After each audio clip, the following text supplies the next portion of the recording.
नमस्ते साथियों और प्यारे बच्चों, आर्या की पाठशाला में आप सबका स्वागत करती हूँ।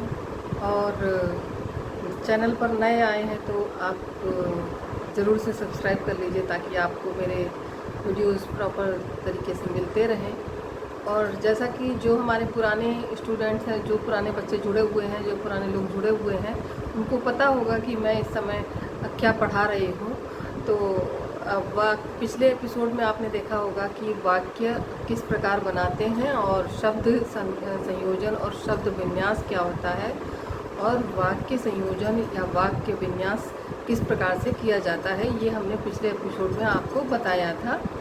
तो आज हम बात करते हैं कि वाक्य, एक बार परिभाषा को हम फिर से बता देते हैं कि वाक्य की परिभाषा क्या होती है।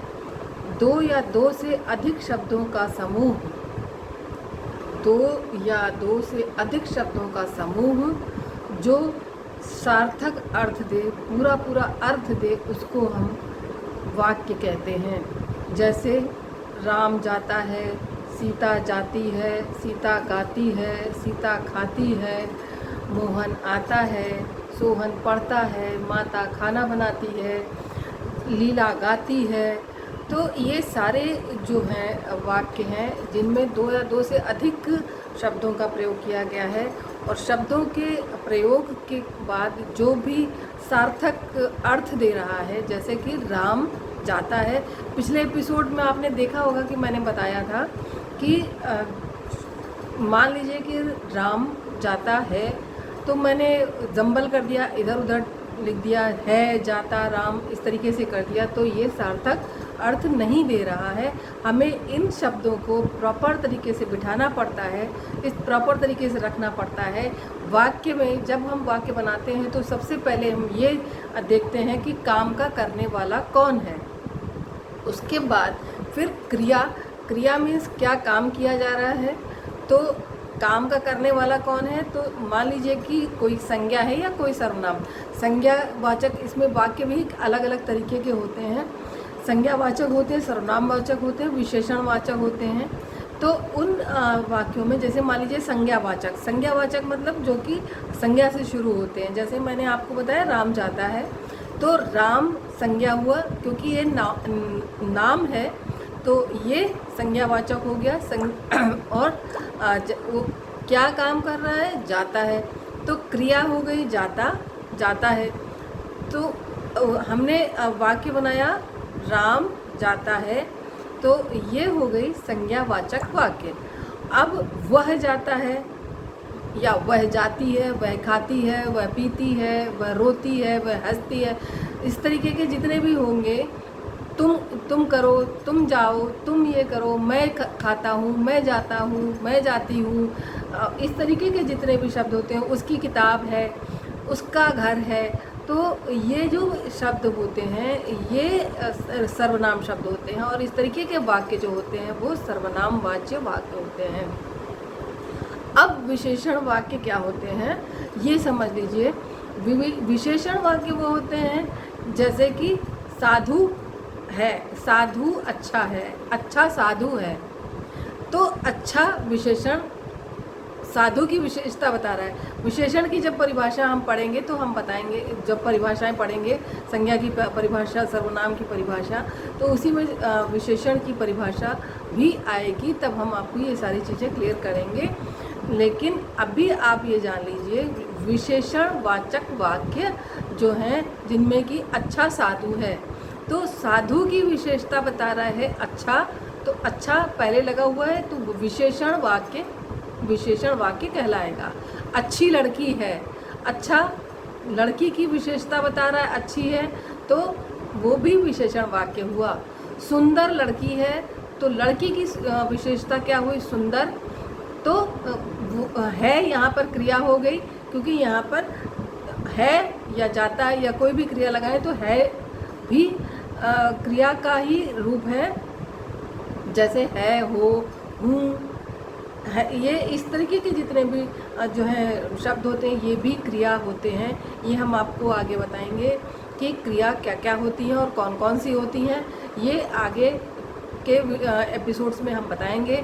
अभी हमारा जो था कहने का तात्पर्य, जो वाक्य के प्रकार बताने का तात्पर्य था, वो ये हुआ कि सेंटेंस कितने प्रकार के होते हैं। वाक्य तो अभी आपको वाक्य का जो भेद है, वाक्य के जो प्रकार हैं, वो 8 प्रकार के होते हैं। वे एक एक करके मैं आपको बताऊंगी।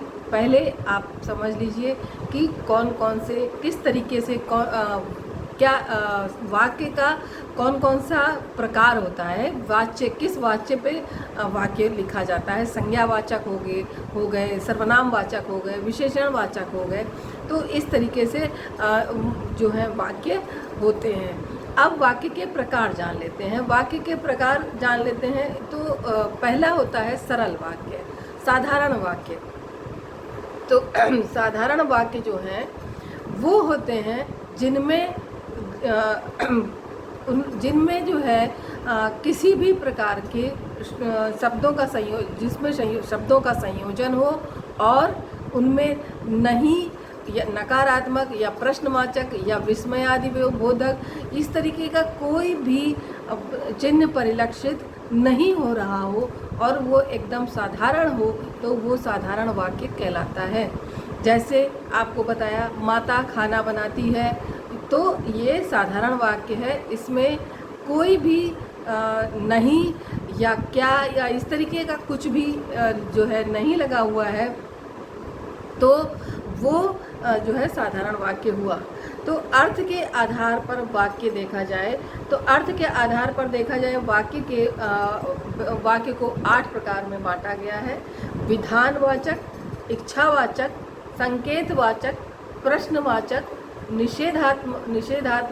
निषेधात्मक वाचक, आज्ञावाचक, विस्मयादि वाचक और संदेहवाचक।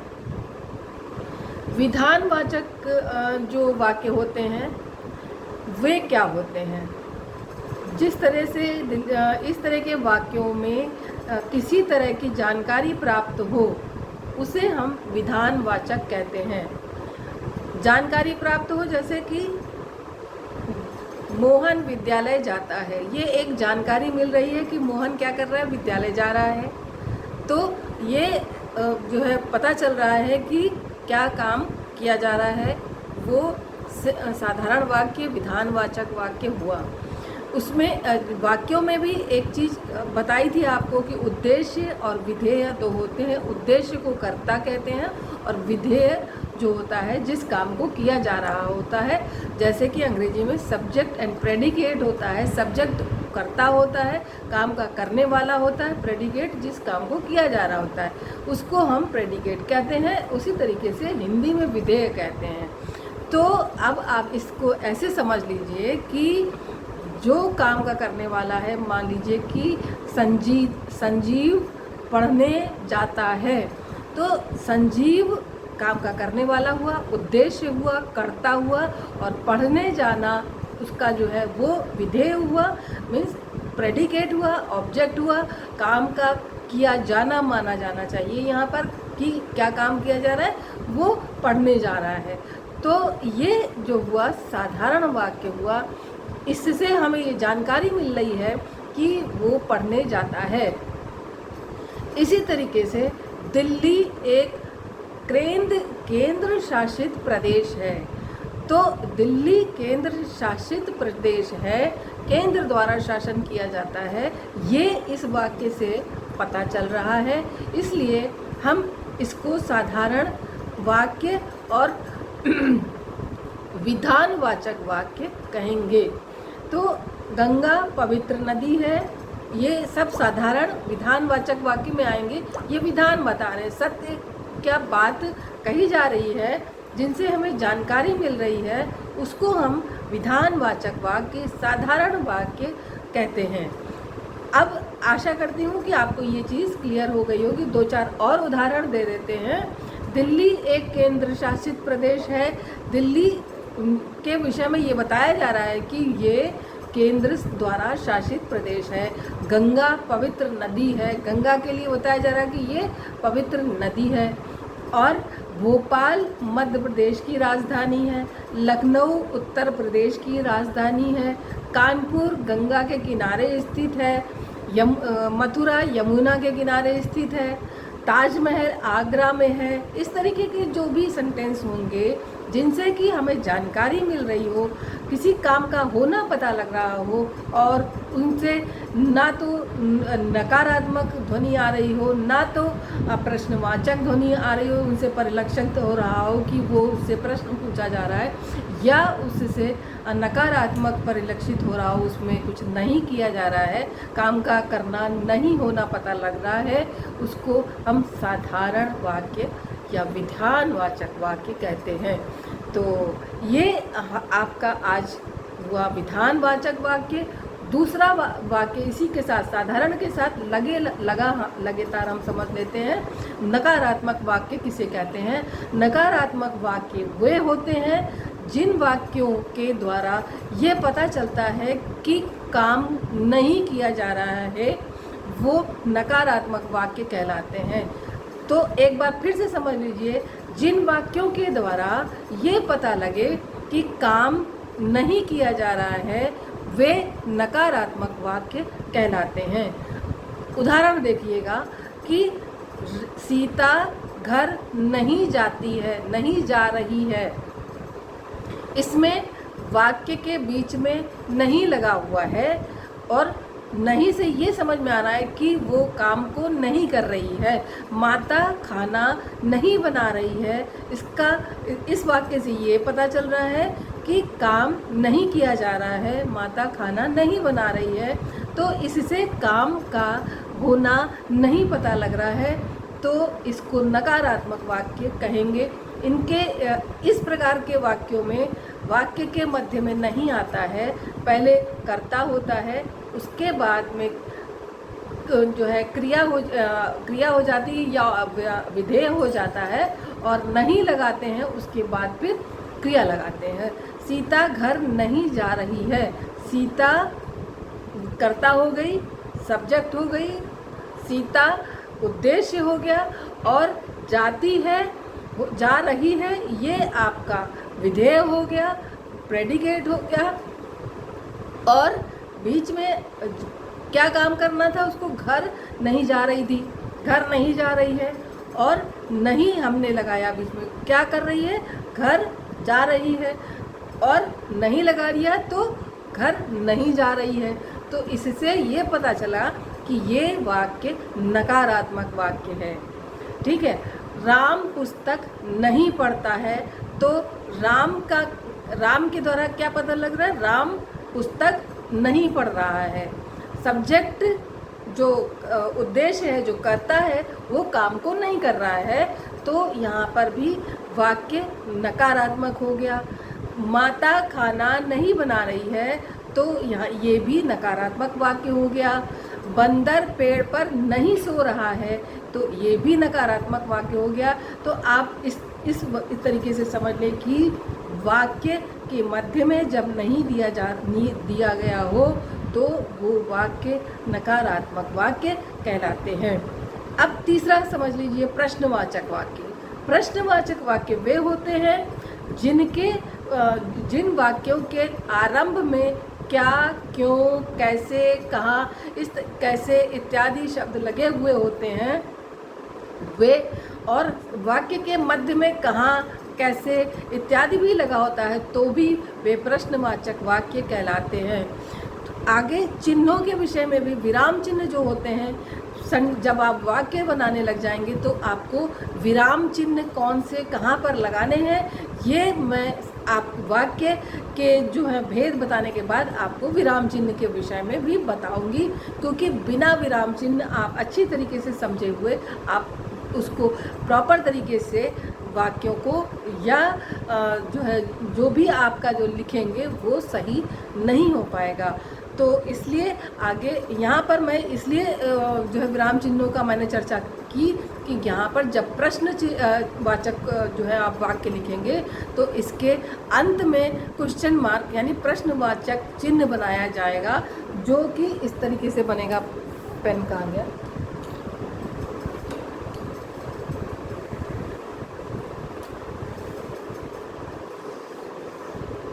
इस तरीके से क्वेश्चन मार्क बनाया जाएगा सीता खाना नहीं क्या सीता खाना खाती है? मैं यहाँ लिखती हूँ, क्या सीता खाती है?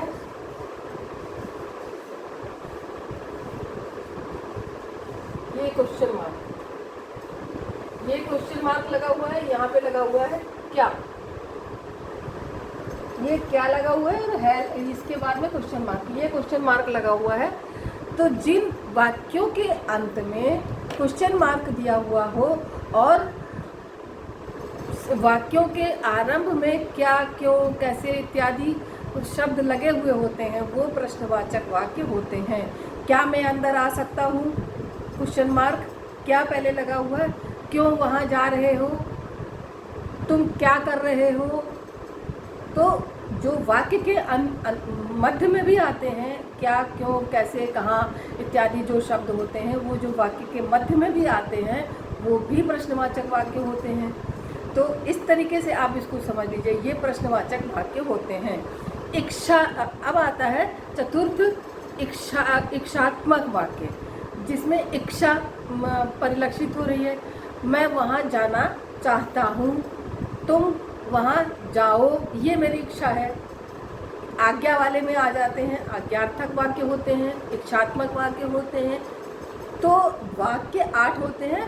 अब अभी मैं आपको इच्छात्मक वाक्य बता करके मैं यहाँ पर विराम लूँगी, क्योंकि 4 वाक्य मैं आपको 4 वाक्यों के प्रकार में अगले एपिसोड में आपको बताऊंगी, क्योंकि ज़्यादा हो जाएगा और कन्फ्यूजन हो जाएगा, नहीं समझेंगे आप। इसलिए जो है आज इच्छात्मक वाक्य समझ लीजिए। आपको मैंने साधारण वाक्य बता दिया, नकारात्मक वाक्य बता दिया और प्रश्नवाचक वाक्य बता दिया। और अब इच्छात्मक वाक्य समझ लीजिए, वो ये है, दादाजी ने कहा मैं गांव जाना चाहता हूँ। तो दादाजी ने क्या कहा? दादाजी ने कहा मैं गांव जाना चाहता हूँ। ये जहाँ पर चाहता हूँ, चाहती हूँ, चाहते हैं इत्यादि लगा होता है, वे इच्छात्मक वाक्य होते हैं। तो ये चीज़ आप समझ लीजिए। मैं खाना चाहता हूँ, क्या खाना चाहता हूँ, वो बाद में लगेगा। मैं जाना चाहता हूँ, कहाँ जाना चाहता हूँ, वो बाद में आएगा। मैं चाहता हूँ या चाहती हूँ या चाहते हूँ, चाहते हो, तो इस तरीके की जो इच्छा प्रकट हो रही होती है, तो वे जो है इच्छात्मक वाक्य होते हैं। तो आगे के एपिसोड में हम चर्चा करेंगे आज्ञार्थक वाक्य, जिनसे कि आज्ञा परिलक्षित होती है, और निषेधात्मक, और बाकी और भी 4 प्रकार के वाक्य आगे पर जो है हम इस पर चर्चा करेंगे। ये वाला एपिसोड यहीं पे समाप्त करते हैं, और एक बार और आपसे पुनः वही रिक्वेस्ट कर रहे हैं कि आप चैनल को सब्सक्राइब ज़रूर करिएगा और लोगों के साथ वीडियो को शेयर ज़रूर करिएगा। आशा है कि सभी को पसंद आएगा, लोगों को पसंद आएगा, और आपको जो कंटेंट मैंने बनाया है वो कंटेंट आपके लिए लाभकारी होगा। ये प्राइमरी बच्चों से शुरू होकर के बड़े बच्चों तक जाएगा, और आगे भी मैं इनके ऊपर जो साहित्यकार हैं, जो लिख रहे हैं, जो अपने आप को साहित्यकार कहते हैं, उनके भी लेखन में मैं गलतियाँ, गड़बड़ियाँ और ये टंकड़ त्रुटियाँ उनको कह देते हैं वो लोग, लेकिन वे लिखते ही वैसा हैं। तो वो छोटी छोटी जो गलतियाँ वे करते हैं, उनको भी बहुत ज़्यादा समझने की ज़रूरत है। मैं ये नहीं कहती कि मैं उनको सिखा दूँगी, लेकिन हाँ, मैं उन तक वो सारी बात पहुँचाने की कोशिश करूँगी कि वे समाज के लिए लिख रहे हैं, जो भी लिख रहे हैं वो समाज के लिए, आने वाली पीढ़ी के लिए लिख रहे हैं। वे ऐसा कुछ ना लिखें, ऐसा कुछ ना छोड़ के जाएं जो आने वाली पीढ़ी है, जो हमारे बच्चे हैं, वो गलत पढ़ करके और गलत सीखें। तो ये हमारे जो है साहित्यकारों की, लेखकों की ड्यूटी बनती है कि कभी भी वे जो भी लिखें हिंदी में प्रॉपर तरीके से, आप नहीं, अगर आपको वो चीज़ समझ में आ रही है, आपको लग रहा है कि ये शब्द गलत है, तो वो गलत शब्द आप मत इस्तेमाल करिए। आप लोगों से चर्चा कर लीजिए, लोगों से बातचीत कर लीजिए। सही शब्दों का इस्तेमाल करने के बाद ही आप कोई भी रचना अपलोड करिए, रचना पोस्ट करिए, क्योंकि जो सोशल मीडिया के ऊपर बहुत सारे कवि पैदा हो गए हैं, वे बिल्कुल भी उनका लेखन की तरफ कोई भी उनका दायित्व नहीं है, कोई भी उनकी ईमानदारी नहीं है। कुछ भी जोड़ तोड़ करके लिख देना है और उसको हम लेखन या रचना धर्मिता नहीं मानते हैं। इसलिए रचना धर्मिता के लिए आपको प्रॉपर तरीके से साधना करनी पड़ेगी और अर्चना करनी पड़ेगी माता शारदे की, तब आप सीख पाएंगे।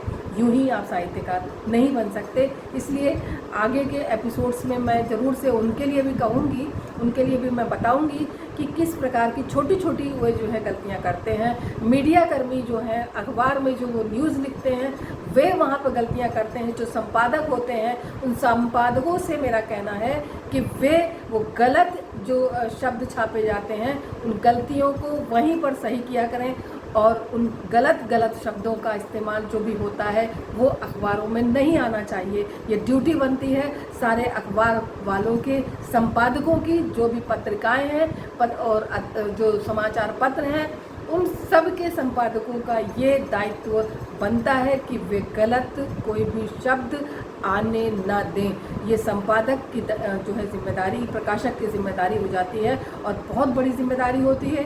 कुछ भी छाप करके कुछ भी फेंक देना ये उचित नहीं है। कई बार मैंने भी कई बार देखा है कि हिंदी के जो पहले वो लिखा जाता था शक वाहन, इस प्रकार के जो भी हिंदी का विक्रम संवाद लिखते थे वो गलत लिख दिया करते थे। कई जगहों पर मैंने खुद भी उसको राउंड करके भेजा था। तो मेरा ये सब कहना है कि अगर आप बहुत बड़ी इस तरीके के काम कर रहे हैं, जो मीडिया कर्मी हैं, आप जो प्रिंट मीडिया है, जो लेखन में जो है आगे बढ़ रहे हैं, जो साहित्यकार बन रहे हैं, वे सब पहले लेखन की त्रुटियों को दूर करें, उसके बाद वे आगे कुछ भी लिखें। तो अगर कुछ गलत कह दिया हो तो मैं सबसे क्षमा चाहूँगी। और छोटा मुँह बड़ी बात होगी, कुछ छोटे होंगे, कुछ बड़े भी होंगे। बड़े तो शायद गलतियाँ नहीं करते हैं, लेकिन हाँ, छोटे जो होंगे, जो गलतियाँ कर रहे हैं, ये उनके लिए है। और वे मीडिया कर्मियों से भी ज़रूर क्षमा चाहूँगी, बड़ी मेहनत से आप करते हैं काम, लेकिन आप गलत संदेश अखबारों द्वारा ना दें, गलत शब्दों का प्रयोग ना करें। ये हमारी हाथ जोड़ करके आपसे विनती है और इस आगे आशा करते हैं कि आप इन सब चीज़ों का ध्यान रखते हुए आप जो है अच्छी तरीके से न्यूज़ जो है छापेंगे और उन गलतियों को, टंकर त्रुटियों को दूर करने की कोशिश करते रहेंगे और अच्छी तरीके से समाज को कुछ भी जो भी देंगे वो अच्छा देंगे। इसी के साथ सभी को नमस्कार, जय हिंद, जय हिंदी। और सब्सक्राइब करना मत भूलिएगा, चैनल को लोगों के साथ शेयर करना बिल्कुल मत भूलिएगा, क्योंकि बहुत बड़ी बात बोली है मैंने, क्योंकि यहाँ पर दायित्व की बात है, आपको हिंदी के प्रति दायित्व की बात है, कर्मठता की बात है। आगे हिंदी का जो अगला महीना है वो हिंदी का पखवाड़ा आने वाला है, हमारी हिंदी दिवस होगा उसमें, तो ज़रूर से ज़रूर जागरूकता फैलाइए हिंदी के प्रति। और जय हिंद, जय